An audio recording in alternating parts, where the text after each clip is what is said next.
Intro right about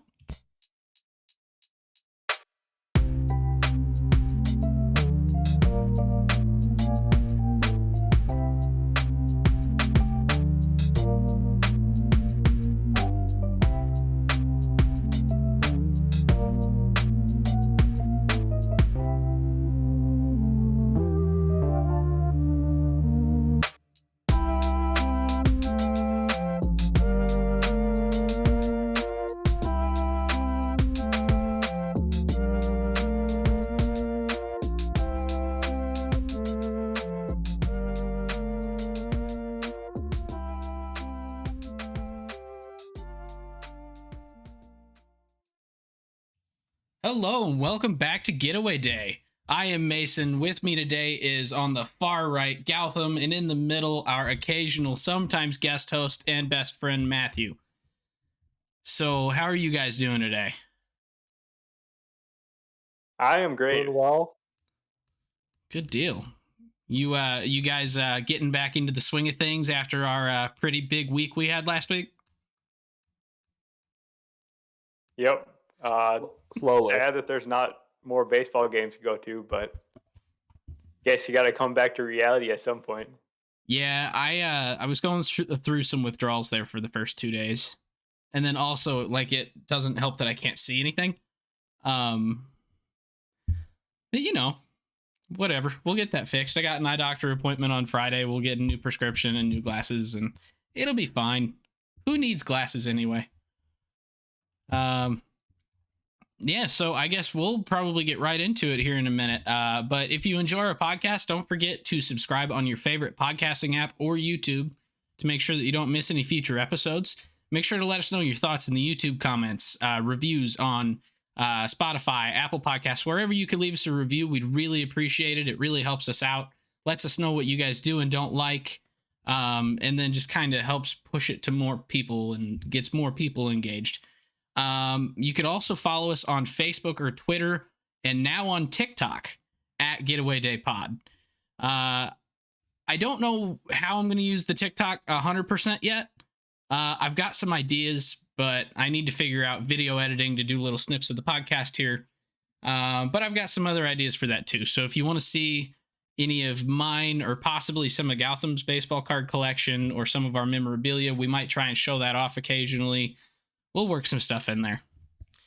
And then, as always, we do have our Discord server for if you ever want to continue the conversation about any particular episode, baseball in general, fantasy baseball. Gowie's huge into that. You talk about it there. So that being said, let's get right into the content. So we've missed about 2 weeks, right? Of basically since the last time there was podcast, and that was Gautham going solo. So we've got about 2 weeks of really interesting baseball stuff to talk about. So we're going to try and knock it down to a very small amount. So I guess, Gowie, you want to lead us off in This Week in Baseball? Yeah. So we had a couple no-hitters this week. One was a real no-hitter. The other one was a unusual no-hitter. That's probably more rare. It's more rare than a regular no-hitter, right? An It's gotta 8-inning be. no-hitter where the team loses, Yeah.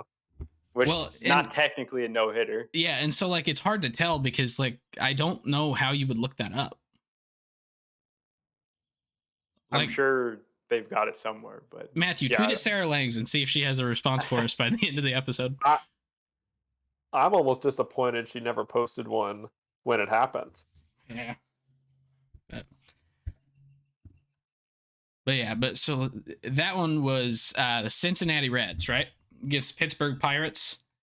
Hunter Green, 7 1/3 innings, no hit ball. He walked a couple guys. They brought in a reliever. They walked in the run and then lost 1-0. They didn't walk in the run, actually. The bases got loaded. Then there was a ground ball, like tailor-made double play that was misplayed, so they were only able to get one out of it. And then a run scored. So that double play would have got them out of the inning with no runs being scored. Instead, the run scored, and that was all they needed. Dang.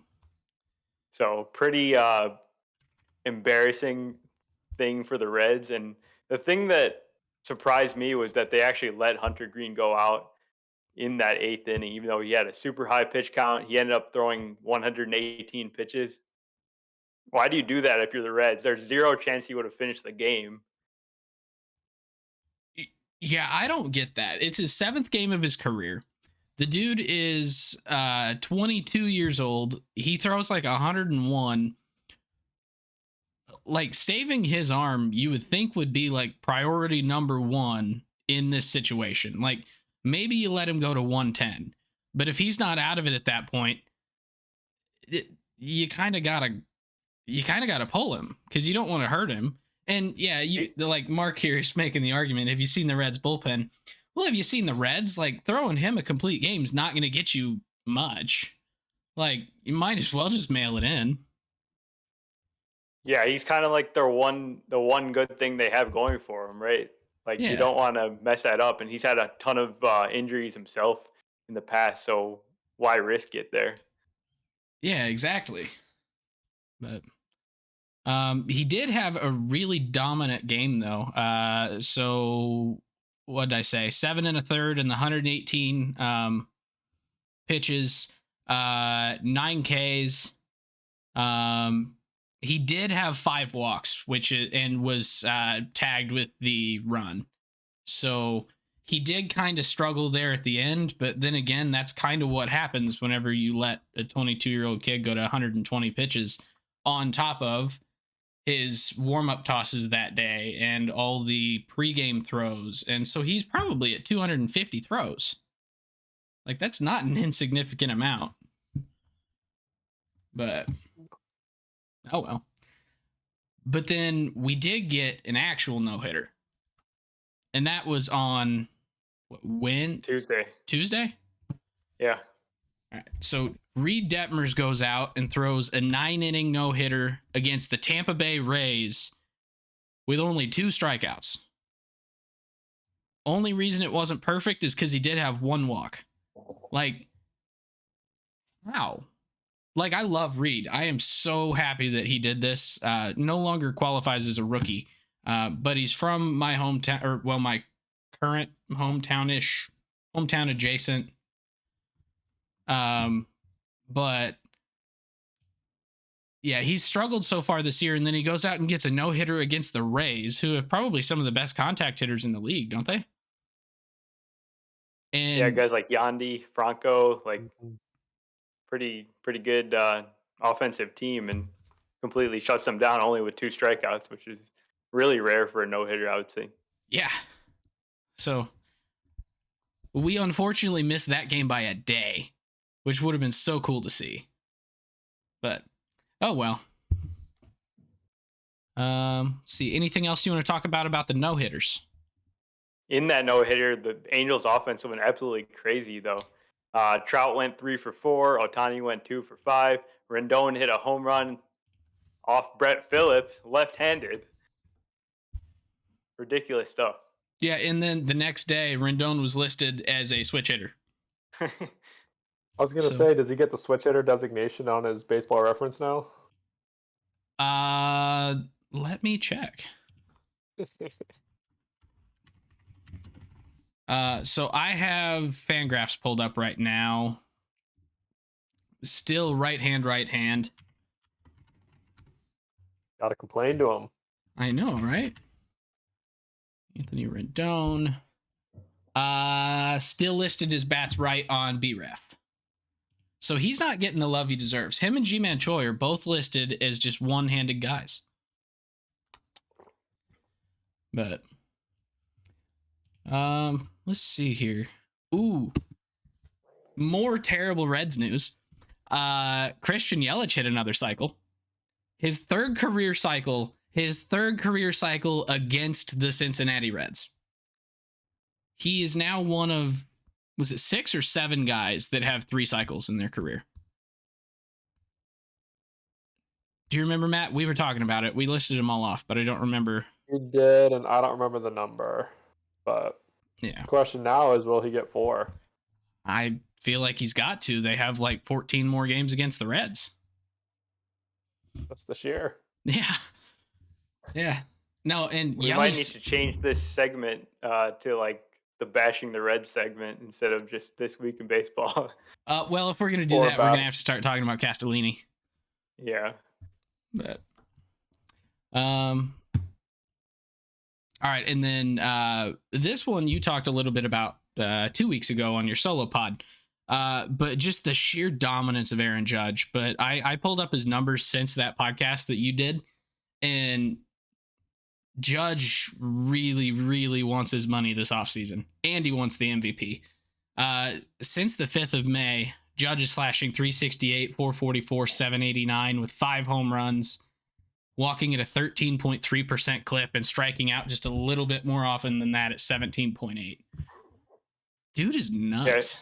Yeah, he's ridiculous. He's got 14 homers now, which leads the league. Yesterday in Baltimore, he had 4 hits in 5 at bats, 2 home runs, and then 1 double that was in that new left field in Baltimore that easily would have been a home run last year. Yeah. he's making a smart decision passing on that money this offseason. Which I don't think anyone thought that he was going to be quite this good this early. I don't know if it was necessarily like how good he would play. I think it was more whether he was going to stay healthy. At least that's what I thought. Well, yes, and that's still my concern. But I didn't expect him to have 14 home runs before the end of May. Or maybe at the end of May, but not in the middle of May. Like, especially since we started about a week later, like I figured it would take him a little bit more time to get in his groove. And he's like probably pretty easily one of the top 3 hitters in the league right now, isn't he? If not the best. Yeah. No question about it, yeah. If 213 WRC plus so far this year. 315 average, 384 OBP, 692, and that's for the season. Like, I expected him to be good. I didn't expect him to be this good. So, I guess it's probably a good time to own a 101 Aaron Judge auto, isn't it? But check what that's worth recently. I have it listed for 1,000. So far, no offers. So, but if he anyone in keeps the playing like podcast wants, what? this is your time. If anyone in the podcast listening wants a 101 Aaron Judge. Yeah, 2021 Topps Archive Signature Series 101 Aaron Judge on a 30th anniversary Bowman 2019. Yeah, for the low price of $1,000. Exactly. But let's see what else we got here. The last thing that I wanted to talk about before we get into our trip is Juan Yepez for the Cardinals. The rookie came up. His first 5 games was kind of rough. He didn't have any hits, and he was the Cardinals' minor league player of the year last year. He's kind of gone under the radar as far as one of the top prospects in baseball this year. He's not in the top 100, but if you were a Cardinals fan, you knew about him. Well, all of a sudden, week 2 of his stint in the majors, he went off. 2 home runs, 11% walk, or almost 12% walk rate, 17% K rate. He's only hitting 276, 382, 483, but that's pretty much what we kind of expect for him in general. So he's coming up and being a stabilizing force for this Cardinals team that has kind of been struggling a lot offensively recently. So he's had a really hot second week and third week here now. He's batting cleanup tonight. So I just wanted to give him a little shout out because out of all these big prospects, he's like the first prospect to really come up and start out hot, I think, this year. So Royce Lewis as well. He also started hot and played really well in Correa's absence, but they actually sent him back down, which was kind of disappointing because he really played really well. He didn't deserve to get sent down. It just was a roster situation. Yeah, they said they're going to give him some position versatility in AAA to open it up since, I mean, Correa is one of the best, if not the best, defensive shortstop in baseball. So he's not being supplanted. So let him go work around and get him some time in center. Super utility this year. Get him some time in center just on the off chance. Yeah, off chance. Well, I don't want to wish it, because that'd be an awful thing to do. But we kind of know Buxton's track record was staying healthy. They're being super careful with him. They're giving him tons of off days, and I don't know. With Buxton? Maybe it'll work. Yeah. Oh, hopefully it works. All right, so that's kind of all the big stuff that happened that we were not in the building for this last week. So if you didn't know, we went on a big baseball trip here last week. 1 day in Phoenix, caught Diamondbacks game.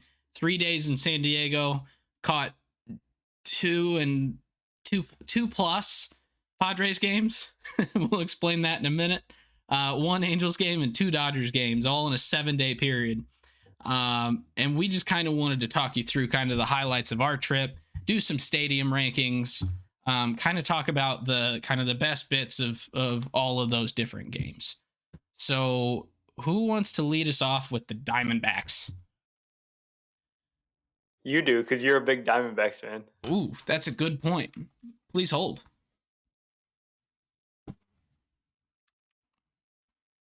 Almost forgot my wardrobe change. All right, so Arizona, Colorado. We showed up a little bit late. Turns out there was a little bit of construction on the train trying to get from the hotel to the stadium. But we get there. It was pretty empty, honestly. We kind of got food, and then we never made it to our seats in that game at all. I think we had maybe upper level seats. Does that sound right? Yeah. Walked right in about 2 rows from the back of the bottom or first level. It's where we sat the entire game. I think we were all expecting that to be an incredibly high scoring game, were we not? Kyle Freeland versus Zach Davies. Yeah. In Arizona. Oh yeah, for sure. Yeah. Silly us to think that was going to happen. Both Freeland and Davies went 6 innings. I think Davies actually went 6 1/3. 2 walks each. 5 hits for Freeland maybe, and 3 hits for Davies. So it was a pitcher's duel that none of us saw coming.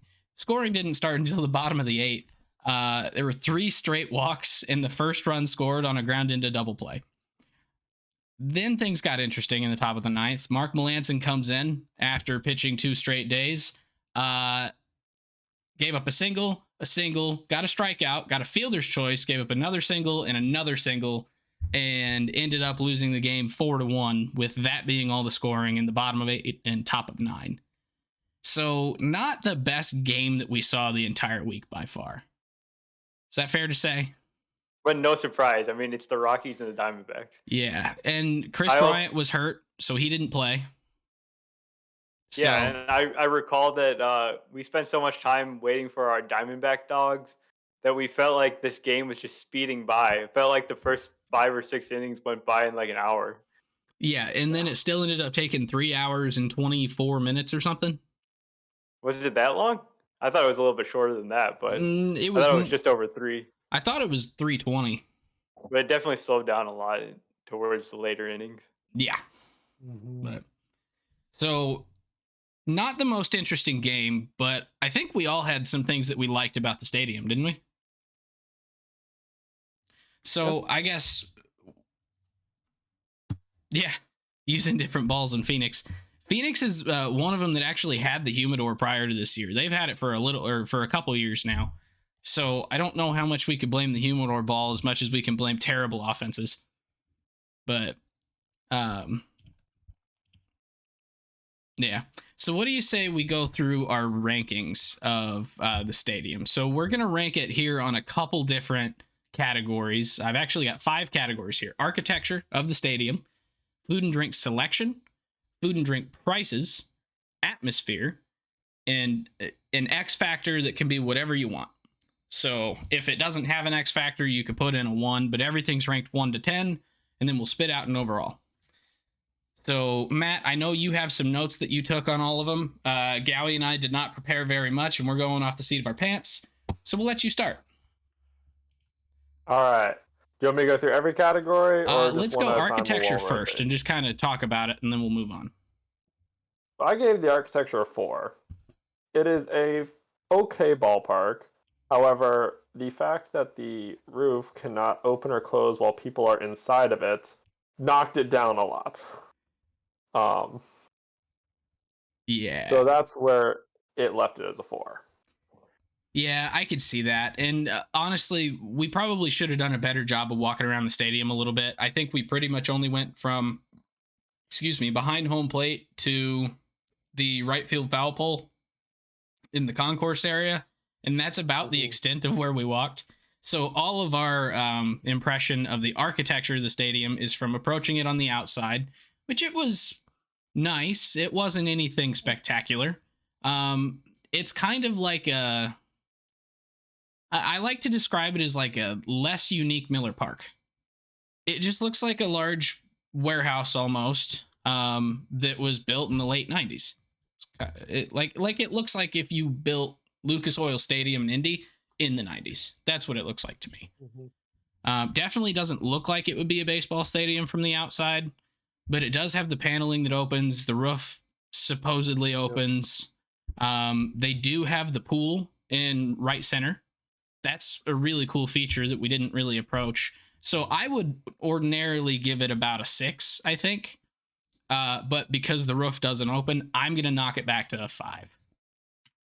Yeah, but the roof not opening is not that big of a deal, right? That thing needs to be closed at all times. It was very hot in Arizona when we were there. Yeah, it was 100 degrees and the game started like at dusk. So I don't know if this counts as the architecture really. Maybe it's more like atmosphere, but it was very like comfortable in there. It was not hot at all. So they got that AC cranking, even with the big panels open in the center field. I think that's a kind of cool look, though. So I'd probably give it a 6 as well. Yeah, it's very similar to American Family Field, Miller Park, in my eyes. Yeah, and honestly, you bringing up the point that like it really shouldn't open anyway. You're right. So I'll go back and change mine back to a 6, which is what I was originally going to give it. So I won't be so kind. I'm not gonna give them bonus points for having a roof that is that big of a liability. I mean, that's fair, but all right. So now we got food and drink selection. So this one we did quite a bit of research on before we got there, right? Pretty much at every stadium. So I'll go ahead and let you start here again, Matt. All right. So this one got a 7. And while there wasn't a ton of food, they had a more unique item there of where they have their Diamondbacks dog, which we all got quite good. But they also brought in a chef who came up with a Vit Road dog for every opponent. And so every series they play at home, a different dog to the creation of the road team is created for them. And I thought that was very unique. Yeah, that was awesome. And the home dog was really good. The away dog for the Rockies kind of didn't really look that great, but the fact that they've got one for every visiting team leads me to believe that you're going to have some phenomenal ones and some that are maybe kind of a dud. And so you're fine with it. They did also have their discount dogs were quite tasty as well. So like even the cheap food that they had tasted pretty good. So I kind of agree with you here on the 7. Plus the beer selection, they did have quite a wide variety of beer to choose from.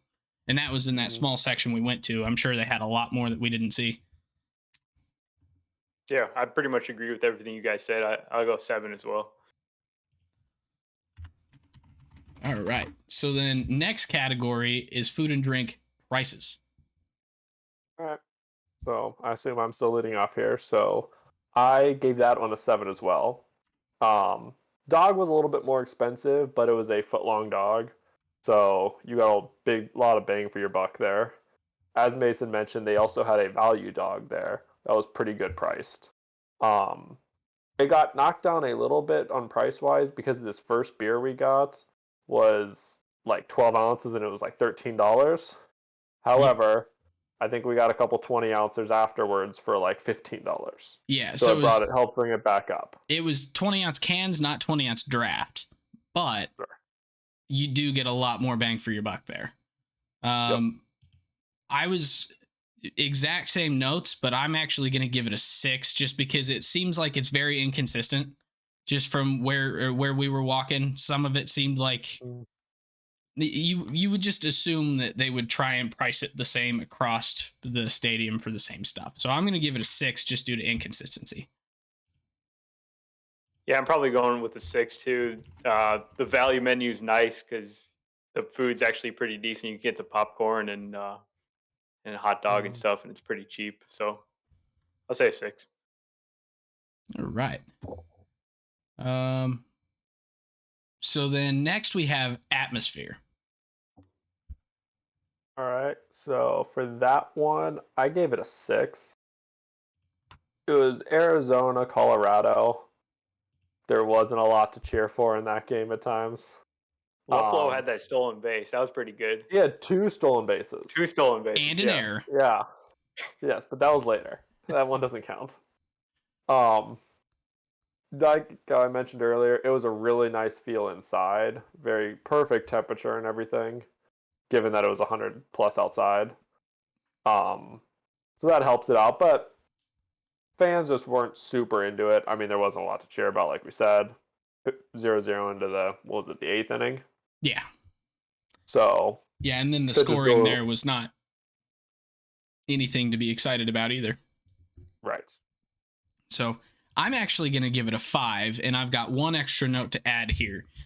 And it is that if you watch a game at Chase Field on TV, it looks like they don't have any lights on.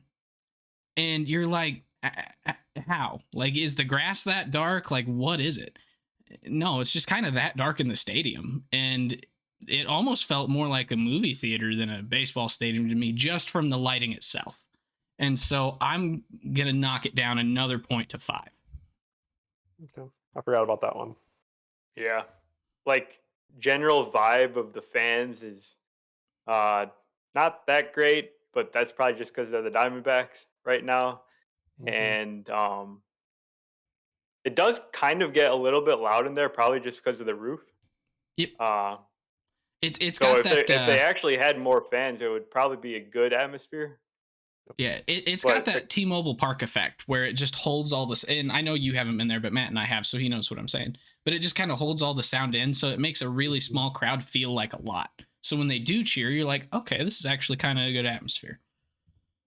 Yep. Yeah. So and then there wasn't like a whole lot that they did in their, I guess, presentation on the video board or anything that impressed me in any way. So I'd probably just give it a 4. And that was the one that had the little or the race, the hot dog race thing with the 3 kids where they didn't actually move. Is that right? Yeah, that one. About that. Yeah. Do we all need, Matt? Do you and I want to knock it down a peg? I actually, now that I've thought I'll about drop that, it down to a 5. Yeah. For those who don't know what Mason's talking about, like when you do the normal hot dog race and everything, you see, like they kind of show it on the scoreboard, and then from out of one of the outfield gates, the hot dogs come running through to the finish line. Well, they had these kids that were running in the hot dog costumes at like third base, and there was somebody holding them. And at first, when we were watching this, we were like, they're just letting them build up like the running momentum, and then they're going to let them go. Nope, they just held them there running the entire time, meaning nothing. And then they just stopped running and walked away. Well, and we don't even know how it correlated to whatever was on the video board. Like, oh, I'm sure it didn't. Did they have a force plate that they were going with trying to translate? It felt so dumb. Well, it was. But, all right, and then this last category, I feel like we need to almost weight the categories, and we can do that at a later point in time. But we'll give it a 1 through 10 ranking on X Factor right now. But not every stadium's going to have an X Factor. Some of them are just going to be kind of plain. So it's like, do you give it a 5? Do you give it a 1? How do you do that? And so I guess, Matt, did you have an X Factor for Chase Field? Not really. I mean, they got a couple cool things like we've mentioned. Like they have the pool out there. I liked the idea of the road dog, but there wasn't really anything that stood out to me that was like, this is so cool. Yeah. So I mean, in my mind, I give it a 5. All right. There's some neat stuff, but nothing pushes it over that middle tier. Yeah, I get that. And then for me, like, it's downtown. It's right next to where was it the Suns or was it the WNBA team? Did we ever figure that out? It was the Suns right behind it, I think, right? Yeah, I think so. So it's right next to the Suns arena, so you would think there would be like a ton of stuff right around it. And there really wasn't. Like, it just kind of felt like there's two stadiums and then like 1 to 2 restaurants between it. The stadium itself didn't have anything phenomenal. So it just felt like there wasn't a ton there except the team, and the team isn't good either. So I'm going with a 4, just because of the area around it being kind of lackluster. Mm-hmm. Yeah, no X factor for me either. I mean, the fact that we're trying to think of one probably means that it didn't exist. Yeah. But yeah, I don't even know what my 5, I guess. All right. Neutral. Works for me. So yeah, we'll go with 5 being neutral on those. So for any stadium, just to keep it the same, and we'll figure out if we need to do a weighted ranking here. But that gives Chase Field an overall score of 5.53. This is the first stadium that I believe we have ranked on this podcast. I don't remember if I actually did mine for T-Mobile Park. I might have, but doubt it. All right, so from there, we went on to San Diego. Yowie, you want to talk to us about that first San Diego game? Yes. So that was a game on a Sunday, and it was a day game. So we showed up, bought some tickets right there at the box office, went right in, and we were expecting a pitcher's duel, and we kind of got one in this game with Trevor Rogers going for the Marlins and Joe Musgrove going for the Padres. They both pitched really well in this game. Jazz Chisholm had a home run in the 6th inning to put the Marlins up 2-0. And then there really wasn't going on like a whole lot offensively for the Padres, and they've kind of struggled this season generally outside of Machado and Hosmer, who have been amazing this season. Really top heavy team to this point with guys like Cronenworth, Grisham, Nola, and Voit. None of those guys have really performed too well this year. So it gets down to the bottom of the 9th inning. They're down 2-0. And it's been a very disappointing game by the home team again, just like the day before when we were in Arizona. And the 9th inning goes like this. Nola strikes out, Profar singles. Grisham hits into a fielder's choice.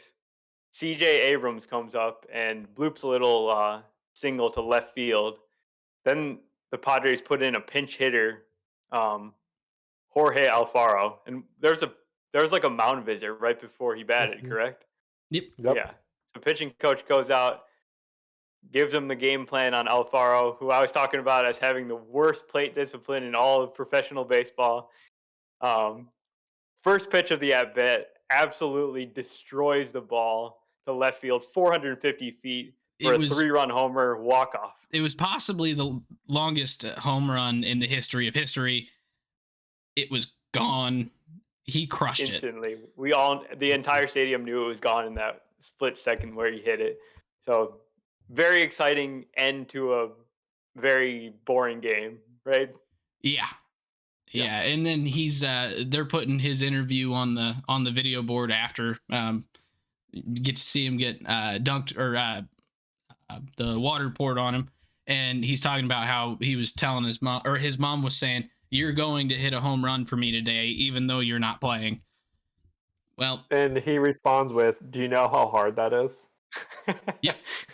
And then he did it. So yeah, I think I like Jorge Alfaro we saw the highlight of the home run the next day on TV, and it was a slider middle at 85 miles per hour. So we understand why he did what he did to that ball. Yeah. Yeah, like, can you name a bigger meatball than that? No. Yeah. No. But that was not the only game that we caught while we were in San Diego. we also went to the next game against the Cubbies. This one was actually really fun because we ended up getting our tickets down kind of right at the corner of the field level. And so you get a completely different view. And we just watched Kyle Hendricks just dominate that game.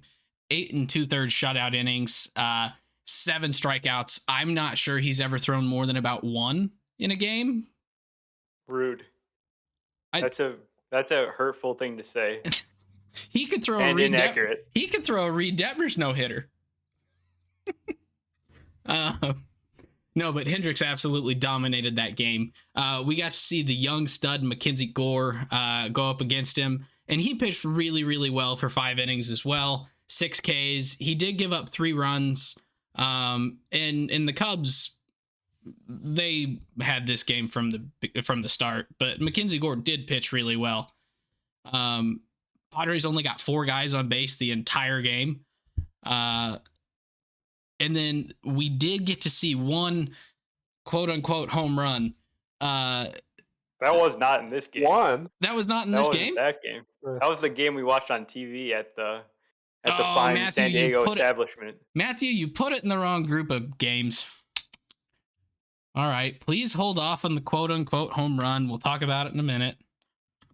We should mention what we were doing while we were watching this game live, though. Yes, we should.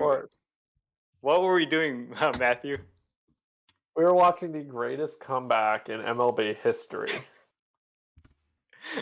So while watching this game, me being a Guardians fan, was kind of following along with that game. And it came into the 9th inning, and Cleveland... Weren't they down by... How many were they down by? 6? They were down 8-2. Yeah, and I was making fun of them. I was like, oh, what happened to their amazing offense? Yeah, and so it starts with a Jimenez double, and you're like, okay. Jimenez homer, you're like, okay, 8-3. Then they get some runners on base, and they get an error, 8-4. Okay, whatever.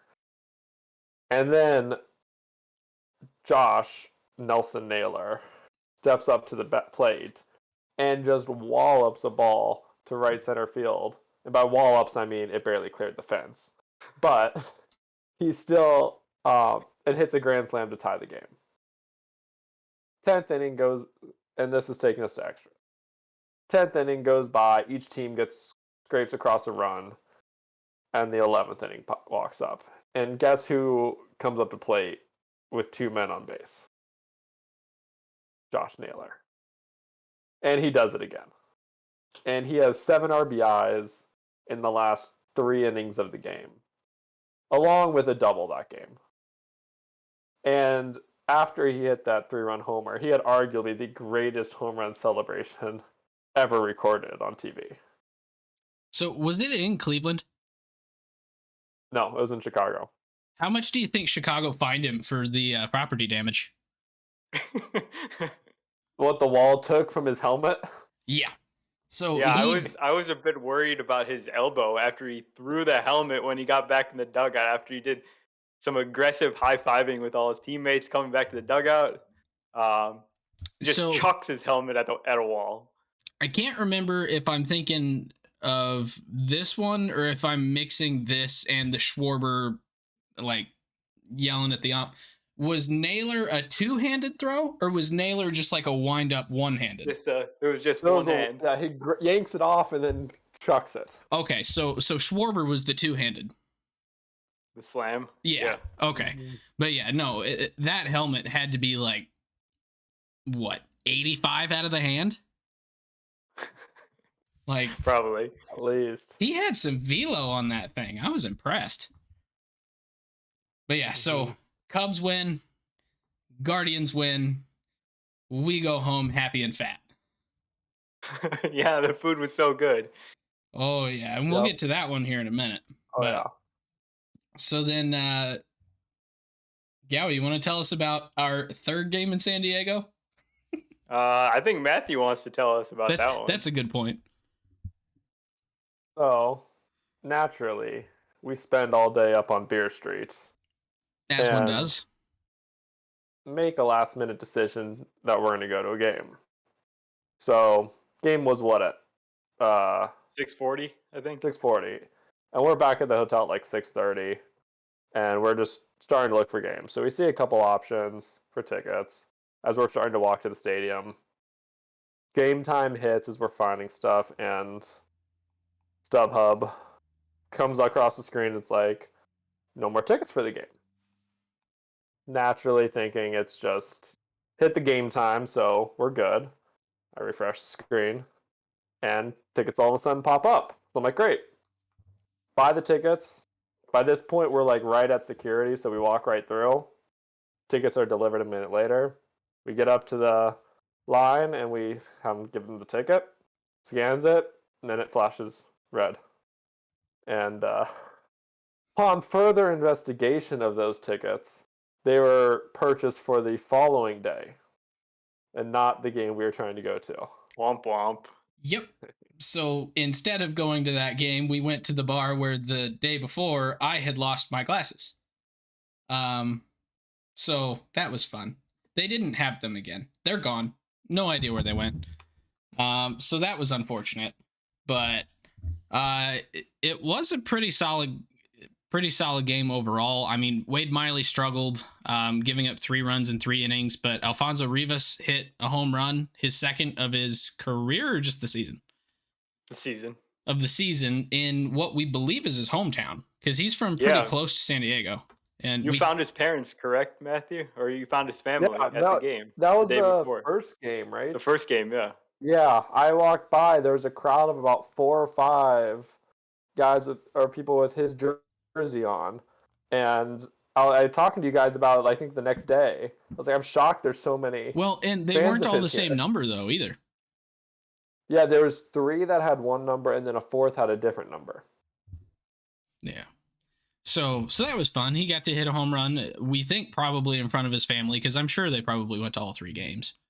Like, and then Rafael Ortega scored later in the game. He stole third base, throwing error went into left field.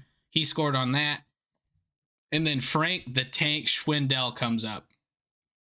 Absolutely pulverizes a ball. And we're watching it. I'm pretty sure Gowie jumped up in the bar. I did definitely jump up in the bar. And he was yelling. And then it falls at the warning track because it is one of those new humidor balls that doesn't go nearly as far as it should. That ball was full of water, 100%. It had to have been. No other explanation. Like, he hit it probably 107 off the bat. Yeah. Roughly 105. And I think it's 105, yeah. That thing should have been gone. And then the lady at the bar next to us comes over and gets in his face, and he's like, "That's what you get." So I deserve that, but I was accosted by a rowdy Padres fan. Yeah.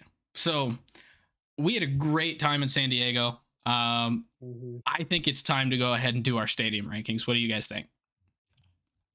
Yep. All right. So architecture, and Gowie and I have been there before, and so this is not our first trip there. So Matthew, what was your impression of the architecture of Petco Park going for your first time? So I give it a 9. It was a very nice ballpark. It feels like it's one of those ballparks where there's not really a bad seat in the house. There's so much going on, like in the outfield behind center field. You got I think there's the grass area in the middle, and then you got like a little t-ball, little kids ball, mini field back there. There's this nice place to walk up to the Gwynn statue, which is right in the center of the batter's eye. So, I mean, the back walking behind home plate through all the concourses and everything is just so much going on, and there's so many options for whatever you want there. That was a really nice place. Yeah. And I'm going to give it a 10. So last time we were out there, what was that, 2019, Gowie?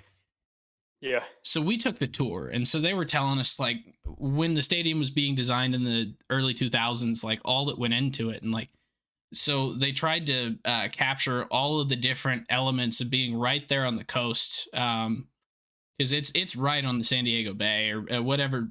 Is that San Diego Bay? That's what that is? Yeah, I think so. Yeah, and so it's a whole bunch of limestone that I think half of it was taken out of Bloomington, Indiana here.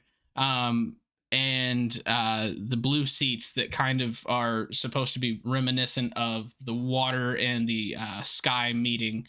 And it feels really natural with the area for being just like a very, baseball stadiums are very just like out of place, just in general. They never feel like they belong for the most part because it's just this big monstrosity in the middle of a city. But this one feels like it belongs. It's all stone. The Western Metal Supply Company building out in left field was on the site before they built it, and it was a historic building, so they couldn't tear it down. So that's the left field foul pole, and it just feels so cool. That it's the prettiest stadium I've ever been to, and I think now I've been to 11 total. So I give it a 10. Yeah, I really like walking the concourses there. Like everything is not the same when you walk all the way around. It's like you see different stuff all the way around. And they've got the like some greenery in there as well, and then of course the view of the San Diego like cityscape in the background is cool.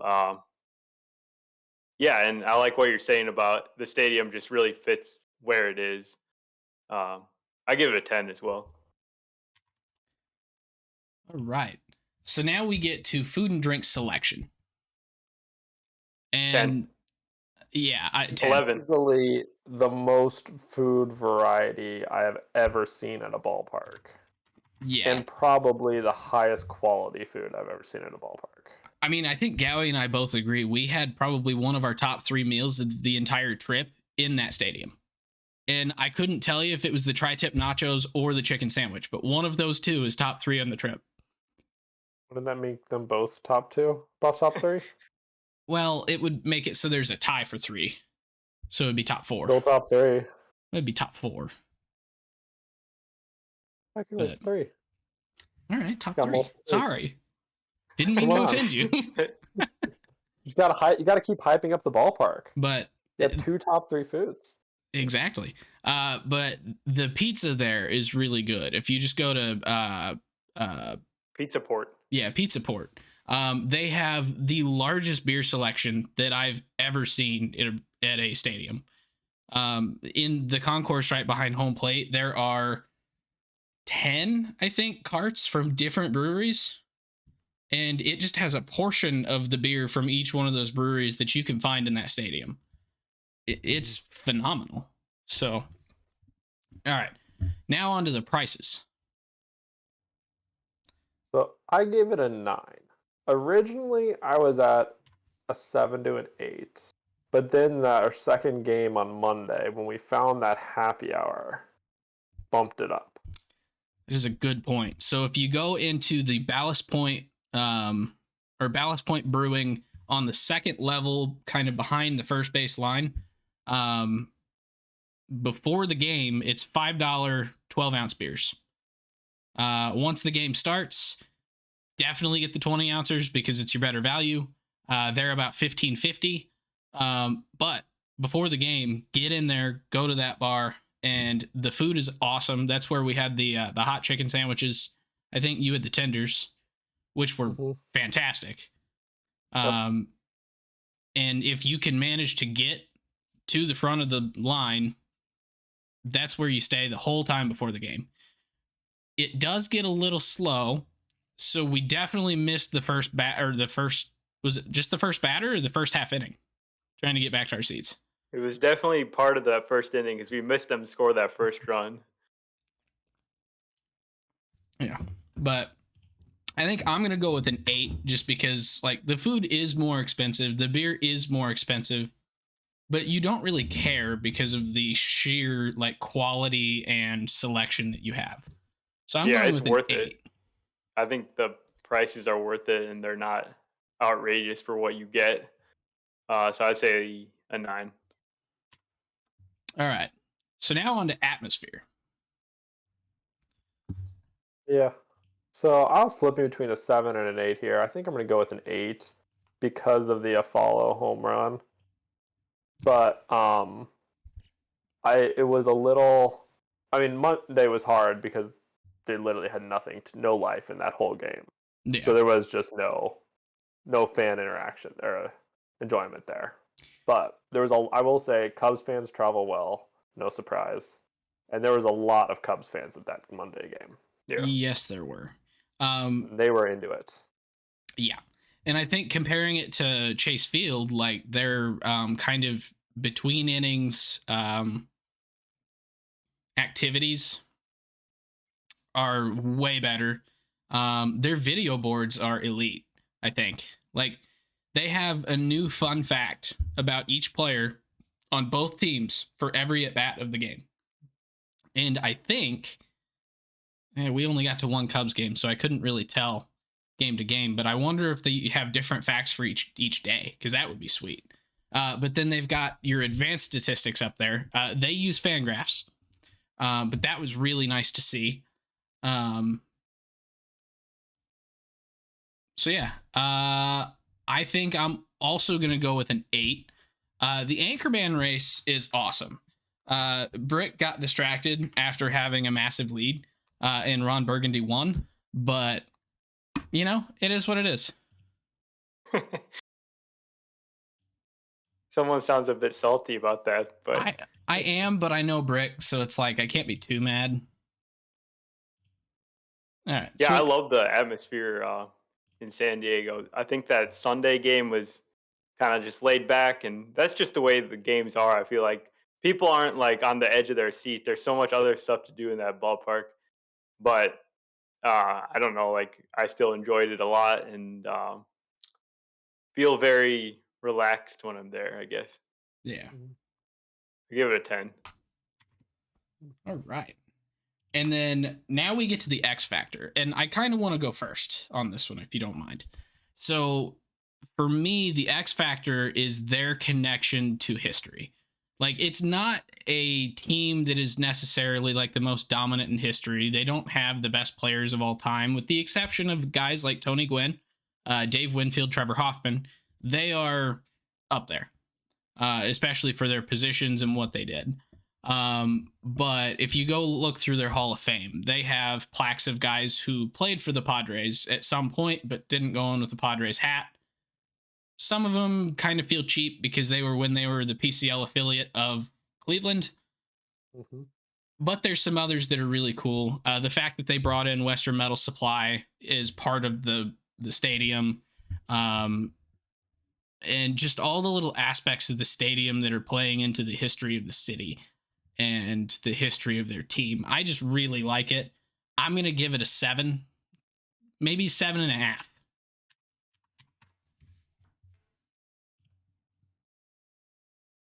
Oh, you can go next. My X factor is Eric Hosmer. No, not really. But my X factor is just the whole situation there. All the things that we've talked about: the food, the beer, the architecture. Just the whole experience is just everything you could possibly want when you go to visit a baseball ballpark and a game. Like it's just a great time. So 10 out of 10. All right, Matt, what do you got? So, I think mine's kind of part of it's the opposite of what you said about Chase Field, where there's really nothing around it. You had to walk 5-6 minutes before you really hit our first bar. How long did we circle trying to find one there? Well, we went past a prom that we thought was a thing that we could go to, and then turns out it was a prom, and it's like, oh, no. Yes. So, but the Padres being right in the gas lamp district, it was so easy to walk around there. There's so much going on. It's such a cool area. And then, as you mentioned before, they are really the first stadium that's gone that in depth in the advanced statistics on the scoreboard, and that was very neat to see. So, I will give it an 8. all right. So that brings us to a total overall for Petco Park of a 9.1. All right. So we are approaching an hour, so let's go a little faster on these next two. The Angels one shouldn't take very long, but the Dodgers might take a minute, so we'll try and go pretty quick on it. Next day, traveled to Anaheim, drove up there for the day after the no-hitter, Ohtani Day, against Tampa. Tampa was putting out some scrub named like Shane McClanahan or something like that. I don't know. But Ohtani, 6 innings, 2 hits, 5 Ks, giving up 1 run. Sugar Shane McClanahan, 7 shutout innings with 11 Ks. Kiermaier got the scoring started against Ohtani with a 422-foot home run. Destroyed the ball. Didn't know Kevin Kiermaier could hit it out of the infield. Now I do. Let's see. And then Yandy hit like a 120-mile-an-hour single that scored Taylor Walls in the 8th.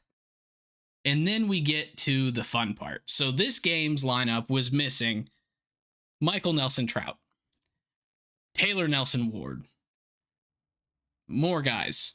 It was missing David Fletcher. It was missing who was their shortstop before, or was it still that dude?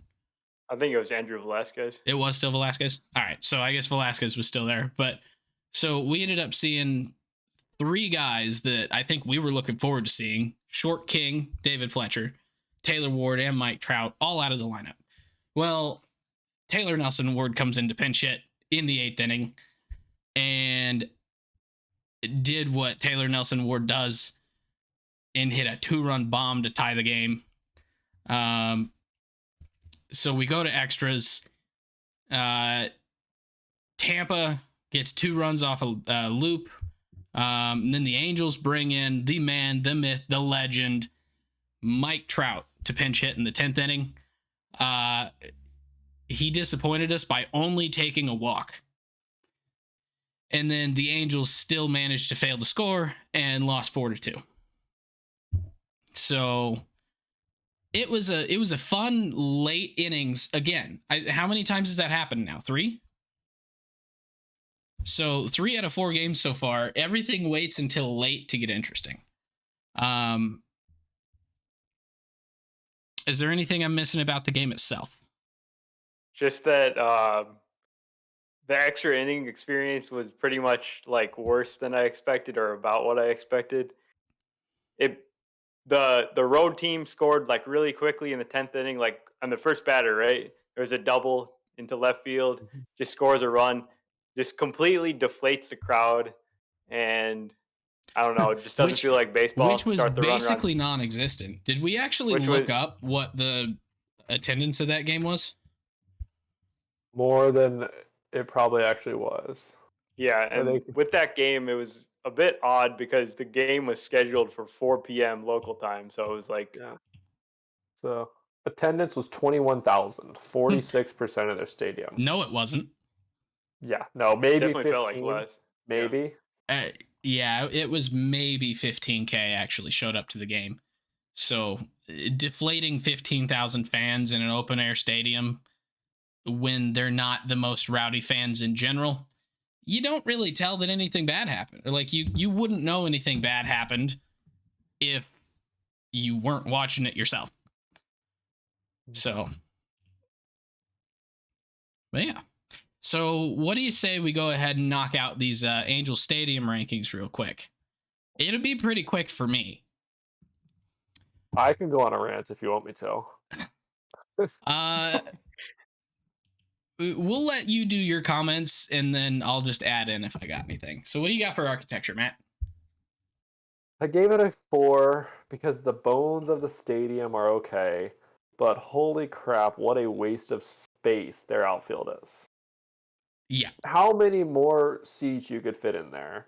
Their scoreboards are the worst thing I've ever seen. They have 2. 2/3 of each scoreboard are filled with ads. But it's only 2 advertisements on each. It's not like they made use of the space. They changed it because I think they had pretty much the same 2 ads on every scoreboard on the scoreboard the whole game. Yep. They used to be hard on their like billboard, and then they upgraded it to be a screen and still kept the same 2 ads on there. It took us And what, like till the 7th inning to find out what the pitch count was or whatever. Yeah, we pretty found much. out. Yeah, we made him never found Well, out. Yeah, I didn't because I couldn't see it because it was so small. And Yeah, I mean, if Gally wasn't there for us, I don't think we could have read anything on those scoreboards. I would have just pulled up the box score on MLB TV. Yeah. So It- But because of the way the bones of the stadium are solid, I gave it a 4. yeah, But- I'm going to give it a 3. Similar notes. The stuff that they did do to update it from 1962 was just really poorly done. Like the stuff they did do in the outfield, as far as like restaurants they put out there, are just big boxes. They look like they brought in shipping containers and cut a hole in the side to put in a restaurant. And it just, and there was the wasted space. You can't see over the fountain, which from the stadium view looks really cool. Or the waterfall out there looks really cool when you're looking from behind home plate. But if you're anywhere near it, it's like the worst thing you've ever seen. So I give it a 3. yeah, I'm pretty much right there with you. It's just got a kind of old feel. Not that old is bad, but feels like it needs a refresh and update. It feels old and not historic.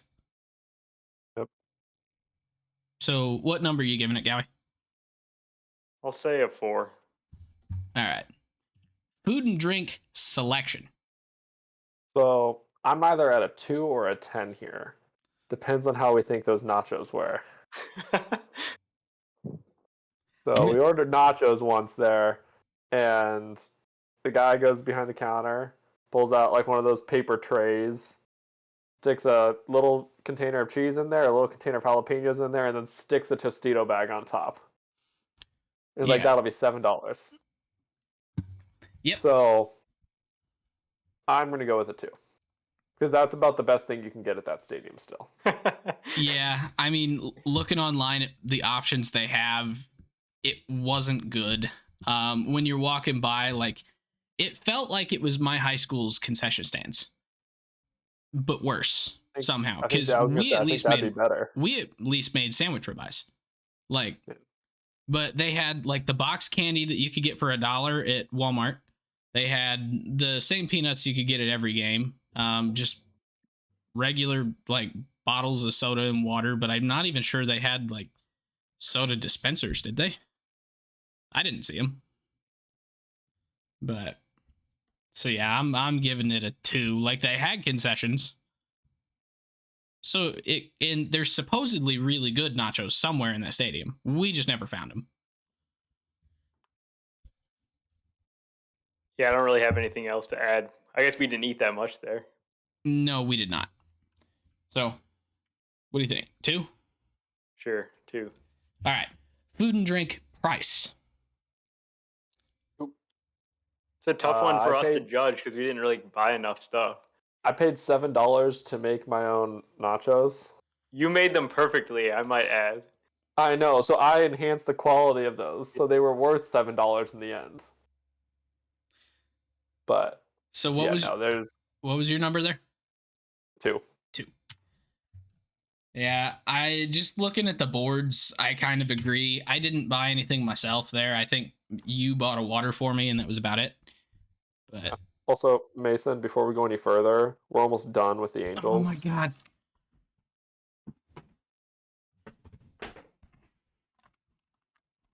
You forgot to remind me earlier.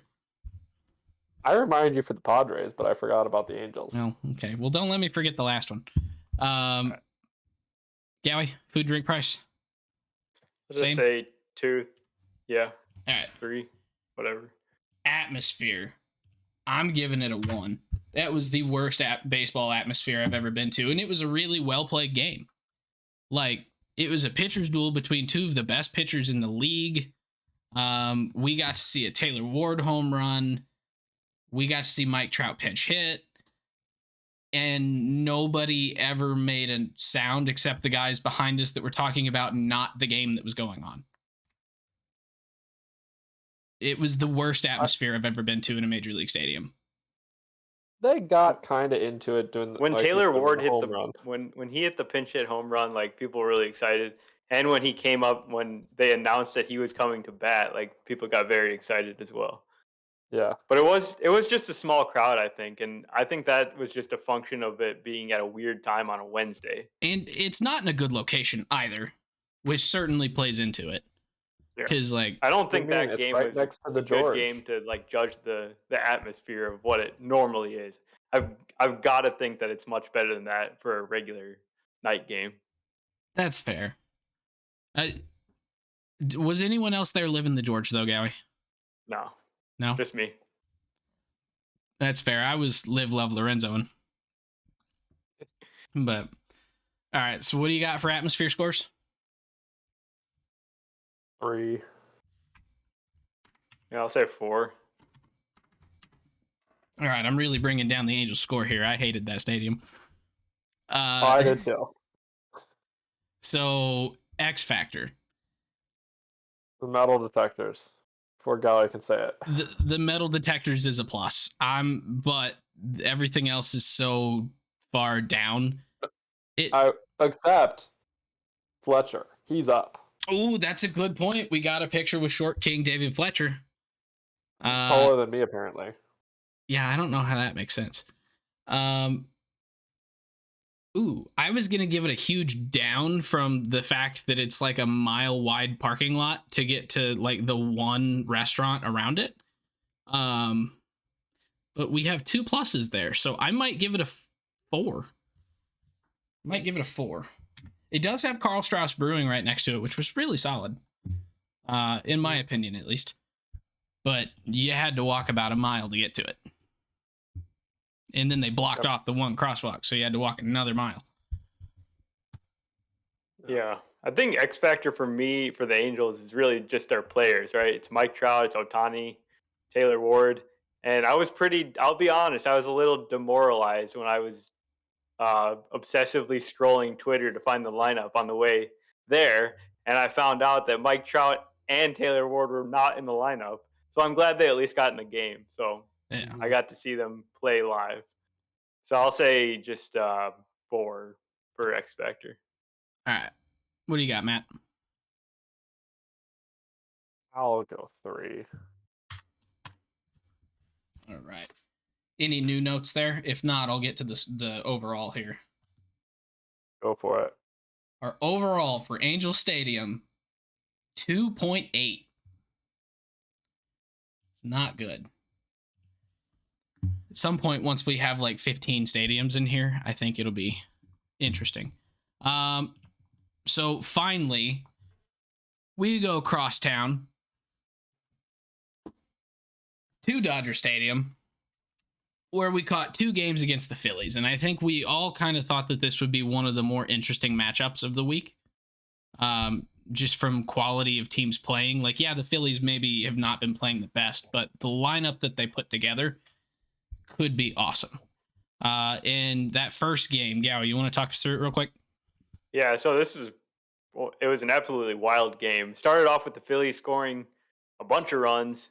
Bryce was a menace to the Dodgers pitching staff in the series. He hit like 609 last week, and he's dealing with a partially torn UCL. I think he homered in every game of the series too, didn't he? Maybe.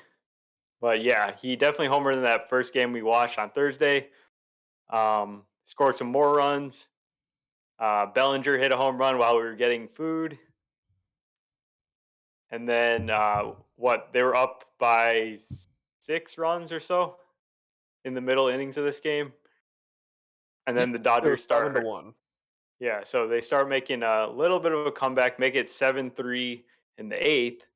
And then in that 8th inning, the Dodgers create a bunch of base running traffic and end up scoring a whole bunch of runs and tying this game. There was some questionable decision making to have Hanser Alberto lay down a bunt in the 8th inning there with 1 out and runners on base. But they did tie the game, and then in the 9th, Daniel Hudson's pitching for the Dodgers, and he ends up throwing a wild pitch that allows the go-ahead run to score, and one more run scores. So Dodgers are heading to the ninth inning with um, down by 2. And in the ninth inning, the Dodgers get the first 3 runners on base. So they've got a great chance to tie the game or take the lead and win it. And they have 3 straight fly ball outs to lose the game. So 9-7, tons of runs, all the runs that we missed in the previous games that week, we got in this game, and it was a excellent game to watch. Very exciting to be there for. Oh yeah. And then we went the next day with my little sister. And Matt, you want to tell us what happened in that game? So, following the game the day prior, it was yet another scoring barrage, fueled by 4 home runs, 7 doubles. There were 18 runs scored in the first 9 innings. Bryce was still playing with one arm, yet again went off with a homer and 2 doubles. He's showing that one-armed men can still play baseball. Bueller, I had just seen a couple days prior, he actually had the lowest career whip of any pitcher in his first 100 career starts. He did not live up to that. He gave up 5 runs in 5 innings, let up 9 hits, and walked a guy. That wasn't too good. The Dodgers, so it was tied going into the extra innings, and the Dodgers falter. And they let the Phillies score 3 runs in the 10th, which is about the time the remaining fans all got up and left. We definitely stayed through the whole game. And the Dodgers were determined in the 10th inning not to have the same fate they did the day prior. So once again, they loaded up the bases. This time there was an out, though, so it was slightly different. So they were due not to do the same thing. And they ground into a force out, I believe, and get 1 run across. So 2 outs, 2 on, down 2. And they once again fail to score any more runs. Justin Turner also did have that dramatic home run in the bottom of the 9th, tie the game. Yes. Yeah. So that's right. It was a very long game. I think it was almost 4.5 hours when it finally ended. It was. I think Jordan was a little over it after about hour 3. So that was kind of fun. 4:19 was the full time. Dang. 4:18, yeah. Hey, at least that one lasted longer than our trip to the stadium. So the day before, it was a 3.5 hour game for a 3-hour trip to the stadium. Yeah, we got the true Dodger experience of getting to the ballpark. On the second day, we were watching from the top viewpoint from the stadium. People still coming into the stadium in the 3rd, 4th inning of the game. And I think it was 6th inning. Was it? Yeah. Yeah, people were coming in as the season ticket holders were starting to leave. Yeah. So the stadium never filled up, but I bet the attendance was still probably 50-some thousand that actually walked in the gate. It claimed 50K. All right, so let's get to our last ranking of the day and then wrap it up. So honestly, I wanted to hate the stadium before I got there, and I loved it. Like, it was built in 1962, a couple years before Angel Stadium. I think I might have earlier said Angel Stadium was built in 62. It was built in 66. Dodger Stadium was built in 62, and you could tell it has all the historic elements of the 1962 Dodger Stadium. It's got the scoreboard that's kind of the diamond shape that I think is relatively early in its history. They definitely played into the historic feel of the stadium, trying not to make the concourses all shiny and chrome and glass but at the same time, it felt really modern. They had a whole bunch of really good really nice looking restaurants and concession stands. They did have areas that felt a little bit ultra modern. They put in the new video boards, the ribbon boards all around. whole bunch of new signage that they played into the old feel, but it was new signage. And it felt like what the Angels should do with their stadium, but the Dodgers did it and they did it right. So architecture, I'm going to go with the 10 on Dodger Stadium. Plus that view of the hills was just awesome. Yeah. Yep, their view is one of the best I've ever seen, if not the best. I mean, you get the hills in the back. It's just amazing. And I'm going to give it a 10 too for a lot of the same reasons you said. It's the oldest. It's one of the top 3 oldest ballparks. I think third so. Oldest. Yeah, I think after Fenway and Wrigley. And it is very hard to tell. They have revolutionized that thing to make it fit so well for today's day and age. Their outfield, while they have plenty of outfield seating, and then they have a walkway back there where you can stand up at tables. Beyond that, at the field level, they have all of these food options. And it's like a giant party back there. I mean, it's just concession after concession. There's beer after beer. I mean, whatever you want, you can go back there and just hang out. Yeah, that area is really cool because they got the big TV as well. So it's like you could spend a few innings there and, get some food and get a drink, and then go back to your seats. And and you don't miss anything. Yeah. Like, all right. I'll say I'll give it a 9. All right. So now we get to food and drink selection.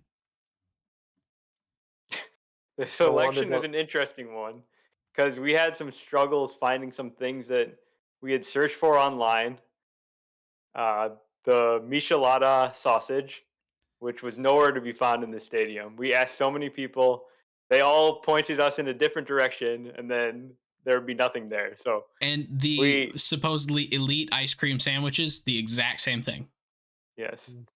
So they clearly changed their menu and not updated these sites. Yeah, since April of this year, we might add. Like, it's not like we're looking at old stuff from a year ago. It was opening day. This is the new stuff at Dodger Stadium, and it's just nowhere to be found. So, I don't know. I'm going to give it maybe an 8 because even though those things were missing, like, the stuff that there was still awesome. Because, like, the sausage that we did find was an al pastor chorizo sausage. And it was awesome. I loved it. The tacos were fantastic. Yep. The beer was great. Good selection. Yep. What we didn't get to try, which was the helmet nachos and the garlic fries, looked and smelled amazing. Yes, they did. So yeah, I'm going with an 8. What do you guys got? Yeah, I'll say 8 too. If we even found one of those 2 items you mentioned, I think I'd have to give it a 10. But I would because agree. Despite our valiant efforts to find this sausage or the ice cream, it was all for naught. Yeah, Matthew and I were just on a mission. We were like walking around that whole stadium trying to find this sausage. Well, and on 2 different days. Yeah. Yes. But so what do you got? I'll give it an 8. 8 as well. Yeah. All right. So now we get to food and drink price. This one, I'm not as happy with the prices there as I was at Petco. The food was equally good. It was also more expensive. And the beer was a lot more expensive. It was $3 more per beer for what I think might have been less. So I'm actually going to give it maybe about a 6 on price. Because, like, you would think it would be really low because of how expensive it was. But because of the quality of the food you get for it, it floats it back up to a 6. I'll say 7. I'm not as upset about the price because I kind of expected it, being in downtown LA. So that's where I bump it up just a little bit there. But yes, it is definitely the most expensive food I have had at a ballpark. Yeah. I'll go with the 6 as well. All right. So now we get to atmosphere, and I cannot think of a single reason to ding it. It was elite baseball atmosphere for me. Everyone there that I talked to, other than the people that we mistakenly went to the wrong section and they didn't seem to like us. Other than them, everyone we talked to was incredibly nice. They all knew everything about the Dodgers. A lot of them were willing to take our sticker, which I thought that was pretty cool, that they were actually willing to just take stickers from random people that say, hey, we do a podcast. And half of them, I think, have actually checked it out. Some of them have tweeted at us. So I'm going with a 10. Like, they didn't win, but it got loud. They were energetic. I loved it. I'm not sure if this is like really atmosphere, but it's more just their whole public transport situation. Because on that Friday game, when the game started, the stadium was mostly empty, which is like so ridiculous to me. And it's just I'm taking that into account in X Factor, if that helps. Helps your decision. But yeah, like good fans, like very into the game, and I don't know, just it's a good place to be. Yeah. What's your ranking? Yeah, you never gave me a number. I'll say 8. All right. How about you, Matt? So I'll say 9 for 2 reasons that kind of go hand in hand that were mentioned. You mentioned, Gowie, there, the transportation, which causes fans to come in late and then leave early to try and beat the traffic. But then that does take away, kind of as Mason mentioned in the description of the architecture, it never felt full. And I was always looking around, and like when they announced the 50,000, I looked around and I'm like, there's no way. I know they have a big stadium, but I was like, there's like 40,000 people here maybe. Like, it was not a full Friday night game like you would want. Yeah, but part of that is people were still showing up in the 6th inning. Like, yeah, exactly. That's based on people showing up still and people then getting up and leaving because they have season tickets and they have to beat the traffic. Yeah. Which I don't blame them for that. That's just the way LA is. But it takes away just a little bit. Yeah. So I'm actually taking that into account with my X Factor, because that's like the atmosphere at the points in time where there were a ton of people was awesome. I loved it. Mm-hmm. It became such a big problem that the X Factor there, I'm going with maybe a 3, honestly. Maybe a 4. Like, there's really good things about it, but the X Factor I'm taking into account specifically is the travel to and from the stadium. There's not a whole lot right around it either. It's kind of out in the middle of the hills, and so there's not a ton of restaurants and things right near it that you could go to. So that alone brings it down quite a bit for me. But it has nothing to do with the stadium itself. It's everything about getting to the stadium. I'm gonna talk about the fans. You kind of already talked about them a bit in the atmosphere section, but I was expecting Dodgers fans to be like a little bit like entitled, kind of like Cardinals fans online. But I do they love were the like online qualifier. I appreciate they're that. like extremely knowledgeable and friendly, and I don't know, they're just great baseball fans. It appears from the ones that we spoke with, and you know, yeah, like I'll probably give it like a 9. All right. Mm-hmm. So what do you got, Matt? I like Gowie's. I'm going to go a little lower. I'll give it an 8, but same idea. The people are awesome, and not even just the fans, but expanding it out into like the bus drivers that we were there and talking to that took us to the games and everything. Like, they were just sitting there talking to us because the bus was literally full of people, so we just got crammed next to the driver, and he was just talking to us while we were going to the games. As well, another bonus is while the public transit kind of sucks, the Dodgers do offer a free shuttle to and from the games. That you missed the first 4 different points. Well, we figured it out by day 2. We got on the first bus from the other stop. So yeah, prepare the first day you go to Dodger Stadium. It's going to take you at least 3 hours. The second day, you'll understand how it works, and you'll get there in about 30 minutes. Yes, mostly because you will have done like the 2 hours of travel beforehand. Counts. All right, so with my incredibly low X Factor rating, which actually I feel like I'm gonna actually float that up a little bit because I think I was being a little unfair. So I'm gonna take my X Factor back to a 5. It brings our total overall for Dodger Stadium to 8.07, which means that on this trip, the number one stadium we went to was Petco Park in San Diego with a 9.1.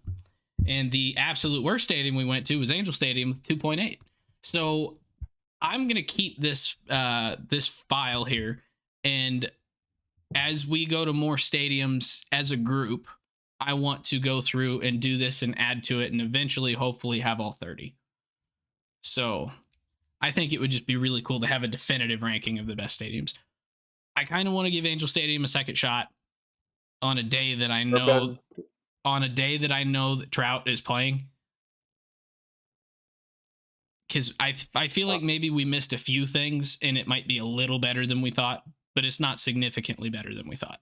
I've been to an Angel Stadium night game. It's the same. You'll maybe get up to a 4. All right. So maybe I won't go back. But go to the new ballpark. That's true. They did get approval for a new site, right? They just don't have approval on a stadium. Close. There's not a ton of legal issues between them getting a site now. Yeah, it's just if in on that, yeah. All right, so that I think wraps it up for the week. It's a pretty long episode, but we had a lot to talk about. It was a fantastic trip. Definitely would do it again, maybe with 2 other guys. I don't like you two. No, we'll I think we've got some ideas of what the next trip might be. So we'll see which one it ends up being. Yeah, so Mark's saying we would love Camden Yard. That may or may not be one that's on the next trip. So we'll find out. That's going to end up being next year. I can't afford to do this again this year. But yeah, so thank you all for listening in. If you enjoyed the podcast, please make sure you subscribe on your favorite podcasting app or YouTube so that you don't miss any future episodes. Let us know your thoughts in the YouTube comments or by reaching out to us on Facebook or Twitter at Getaway Day Pod, or leaving a review at Apple Podcasts, Spotify, any of those podcasting apps. We see those reviews. And then we do also have our new TikTok. So you can follow that at Getaway Day Pod, and we'll figure out how to use that now that we're not traveling around to the stadiums doing home run challenges that no one's going to win. There may or may not be lots of Mookie videos on it. I might do those on my personal, but she's not very photogenic, so we'll see. Take a baseball hat on her. I've tried. She hates it. But all right. So I think that is about it. You got any closing statements, fellas? Going once, going twice, sold. Thank you and have a fantastic rest of your evening.